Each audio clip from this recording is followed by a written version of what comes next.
What's up, everybody? This is A7X Fan Ben. Welcome to another Pirate CSG video. In this one, I just wanted to talk about some different meta tactics and some stuff that I think gets kind of overlooked that could help you, especially if you play competitive games like 1v1 standard, 40 points, things like that. So the first thing I want to talk about is knowing the exact order in which the setup phase is executed and finding ways to optimize and gamify every step of the process. So this is something I got some experience with in tournament number 3 in early 2024 when I played a bunch of competitive fleets, and probably the most meta tournament I've done.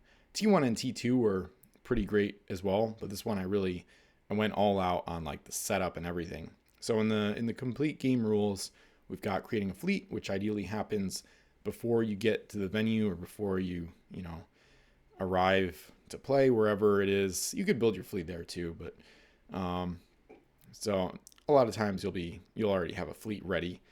And we've got choosing events, setup, and so obviously determine who goes first, and then we get to placing islands. So it's good to know, it says players take turns randomly choosing an island. You don't always need to unless people are using mysterious islands, and then 3L to 6L distance, of course, mysterious islands. You can also choose to play them as regular islands and with no special effects. So, and then after you place islands, we go to placing terrain. So this is where it gets pretty meta, because if you're player 2, you can essentially guarantee that player 1's home island will be 6L from any other islands, because you place the last island and you can place it the maximum distance. And then later on, when we go to choosing home islands, it says the last player chooses which island will be the home island of the first player. So this is something to keep in mind, both if you're player 2 or if you're player 1. If you're player 1, you can anticipate and try to gamify the setup a little bit. There's easier ways to mitigate this than trying to place the islands farther apart from the start. So like if you're player 1, you might be tempted to place the islands all 6L apart. But the problem is player 2 can fill in those gaps essentially. When you place them 6L apart, they can follow up and place another island, their next one, about 3L from the 2 that you have 6L apart. So I'll make a different video about the island placement strategic meta, but that's kind of the gist of it. And by easier ways to mitigate it, what I mean by that is stuff like Hidden Cove and Whirlpools, where even if you do start the game as player 1, 6L away from the rest of the setup and any of the other islands, there's certain ways like Hidden Cove and Whirlpools to just jump from one island to another, or to get like a huge jump out of the gate on the first turn. So you don't actually have to sail 6L or more to the nearest stuff, the nearest gold or whatever, wherever you're trying to get to. So, and then I talk about the order being important because based on the setup, the island setup, you can also gamify your terrain placement number. So it says if you use terrain, players should agree on the number of terrain pieces that will be used. So in the rules thread at Pirates with Ben, Wolf talked about how if players can't agree, you let fate decide with a D6 roll.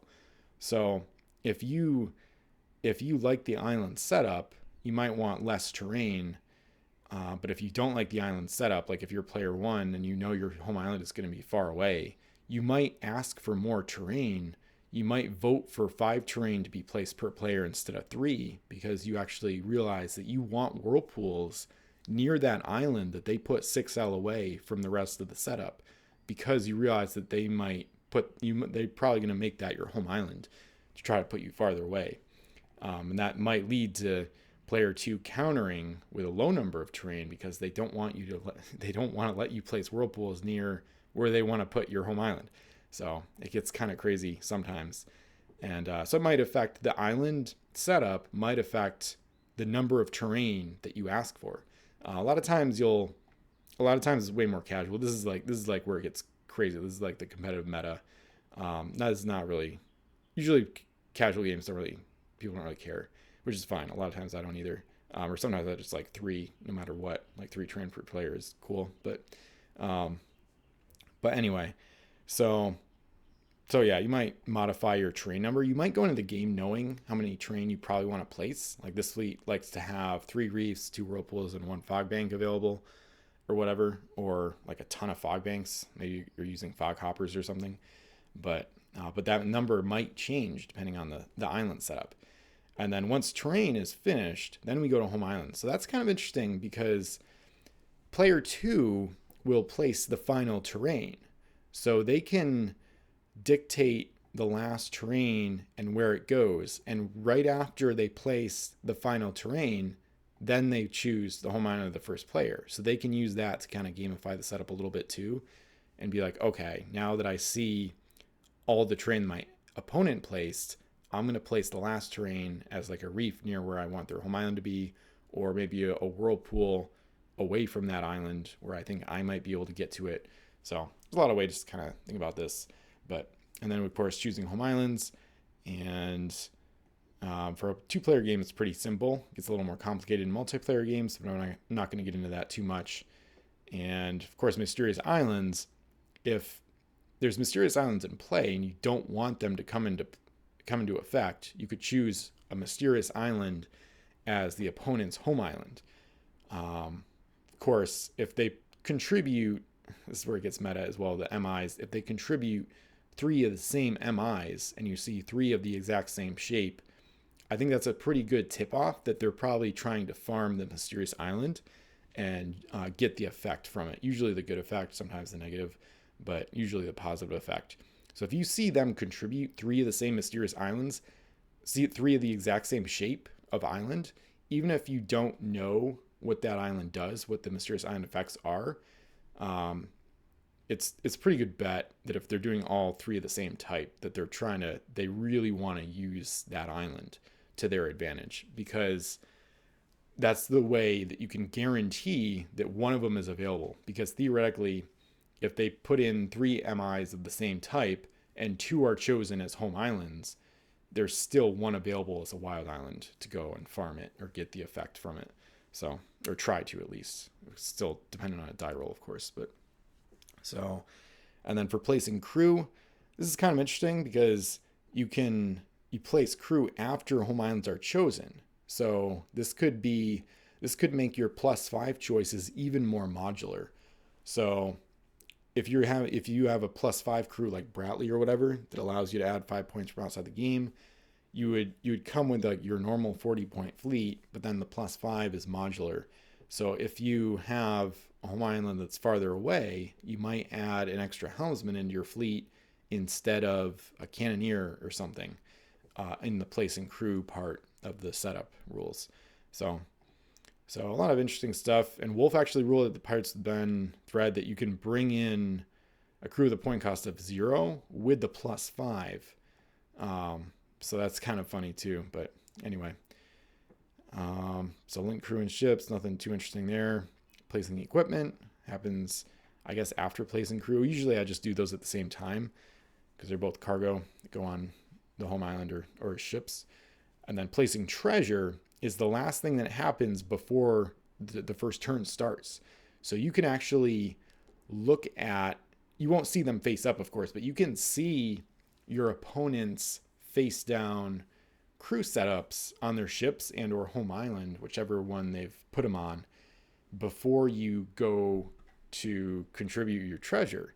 So you can gamify this if you want. Usually this doesn't really happen in my experience.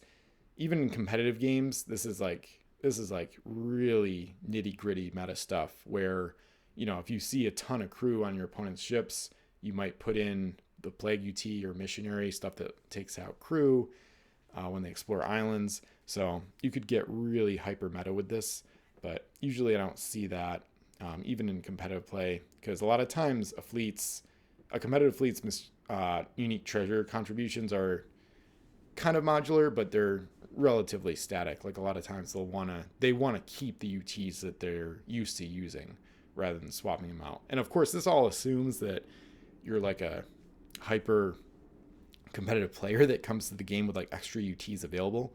It's good to have like extra unique treasures with you. There's other reasons for that too, because there are couple things that let you bring in UTs from outside the game. One of them is the Pandora's Box UT. One of them is different mysterious islands let you bring in UTs from outside the game. But beyond that, obviously, just for the setup rules alone, it's good to have extra unique treasures or kind of like some notable ones like Plague or Lost or whatever, whichever ones you like, to swap in and out based on the opponent's fleet and what it looks like and what the setup looks like too. Like you could actually, if you don't have Hidden Cove and you can't use it and you're player 1, you're 6L away and you know you're not going to get to any wild islands on the first turn, and it looks like the enemy fleet is really fast, like they have like a high pang or sand crystal or something, and it looks like they're going to explore before you, you could use all of that knowledge to basically like put a bunch of negative UTs in the setup, because you're assuming you can kind of tell that they're going to be exploring before you, and then seed the distribution with negative UTs as a result. So kind of some interesting stuff there. So the order is pretty interesting when you get into the nitty gritty details of it. And then when we go back to the placing crew section, you can actually, this is like, there's not always time to do this, but this is like, I don't think I've even done this before, but you could theoretically, while they're placing terrain or like pondering which island to put you at for their home island choice, you could look over at their deck plates that are still technically should be empty. A lot of people just, including me, just have like crew on the deck plates just to start, because like not everybody most people don't take the setup rules this seriously, and usually I don't, actually, only for competitive games really, or tournament games.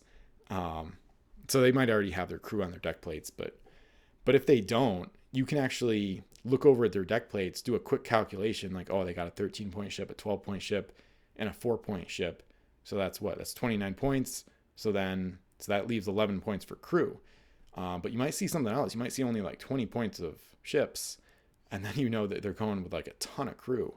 So that could be useful knowledge if you wanted to include like an anti-crew unique treasure, or I said if they have less points dedicated to crew, like maybe they have 35 points of ships in a 40-point fleet before, because you wouldn't see the +5 choices, so that this would be before the +5. But usually +5s are used to add crew, equipment, or events, not ships as much. I mean, you can get like Banshee's Cry with a +5, but anyway, because then you can calculate if they have less points for crew, you might want to place islands further apart since they might not have as many helmsmen. Because theoretically, you would probably see their deck plates even before the placing islands if they get their fleet out. If both players kind of like put their deck plates on the table before, they roll the die and stuff, which is typical. So whether or not you see the crew at that point, you can calculate like how many points of ship they have in their original 40-point fleet.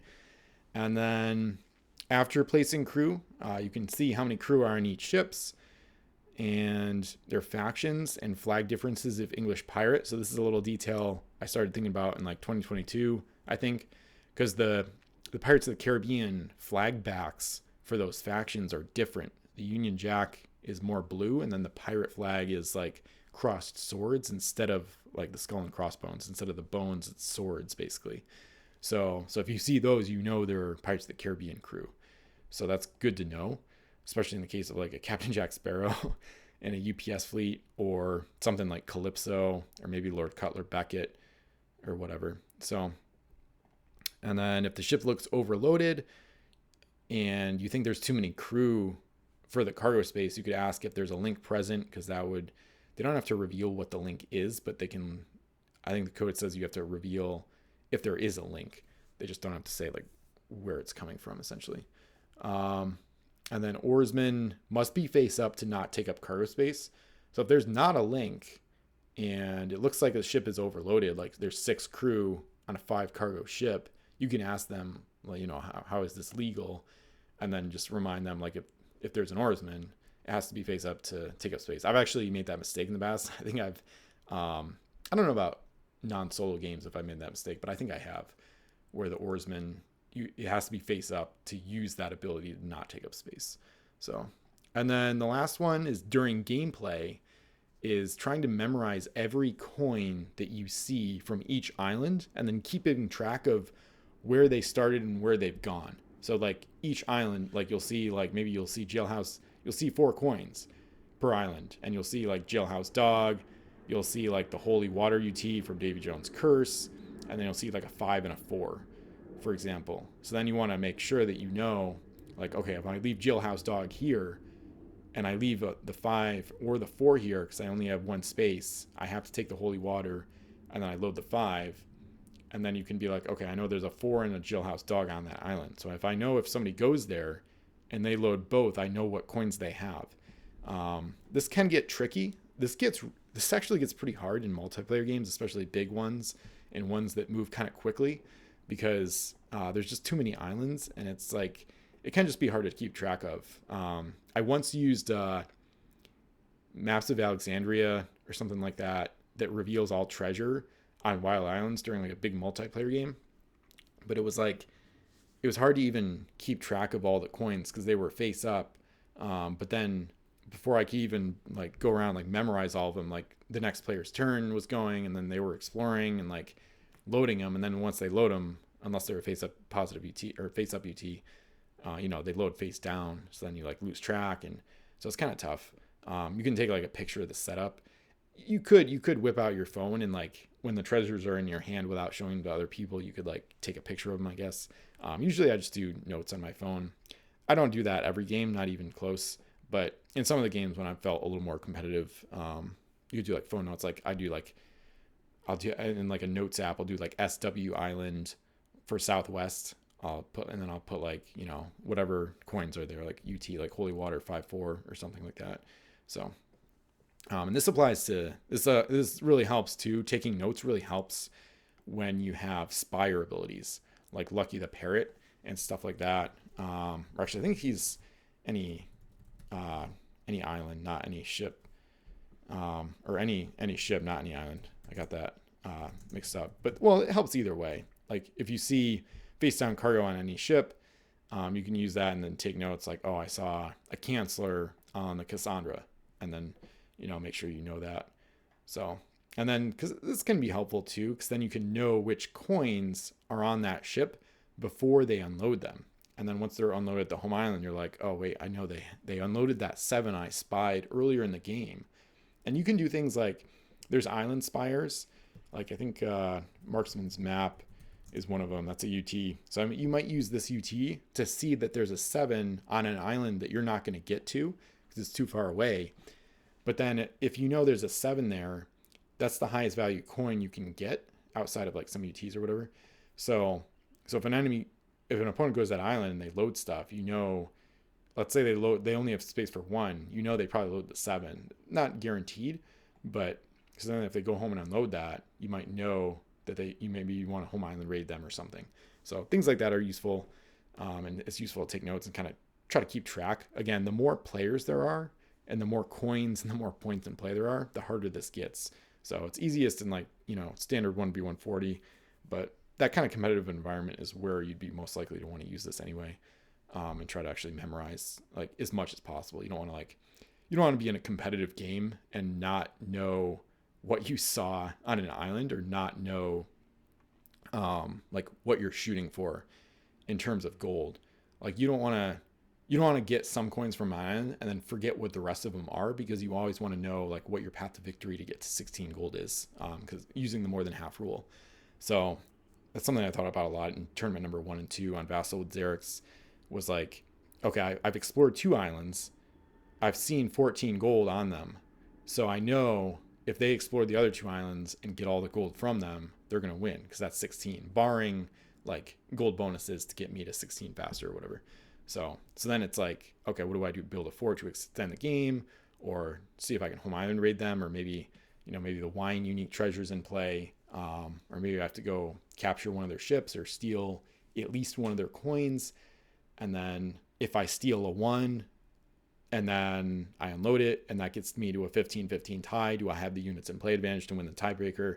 So there's all these different thoughts, and using the math game in a standard game to your advantage can be helpful.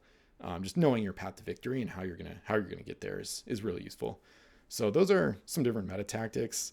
I love thinking about this stuff. It's pretty fun, especially in like competitive play and tournament games and whatnot.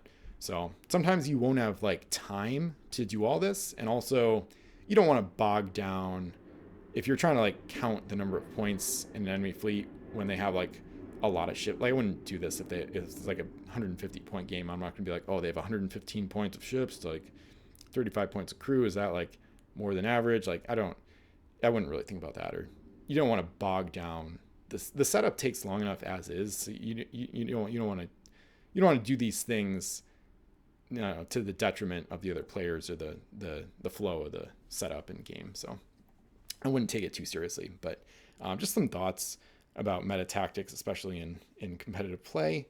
I guess question of the day is what do you think I missed? Like what meta tactic have you used or have you thought about in the past in terms of like the setup rules or even during gameplay, or like what kind of things do you think could work to your advantage? Like, I don't know, like if somebody goes to the bathroom, like strategize during that time instead of like going on your phone or something. I don't know. Or like trying to make an alliance with another player while the other one is gone. I don't know, just random stuff. If it's like more than a 2-player game, obviously. So, but yeah, I think that sums it up pretty good. So, there's affiliate links in the description below if you want to help out the channel, and my website, Pirates with Ben. It's one of the best ways to support it. So you can actually, a lot of them go to the like Pirates CSG on eBay. So if you want to support the channel, you can just buy Pirate stuff from those links, and then it'll help me at the same time, which is nice. And beyond that, feel free to like, comment, subscribe. Feel free to answer the question of the day in the comments. But beyond that, this is Ace on Next Time Ben, and I'll see you in more Pirates videos. Thanks for watching.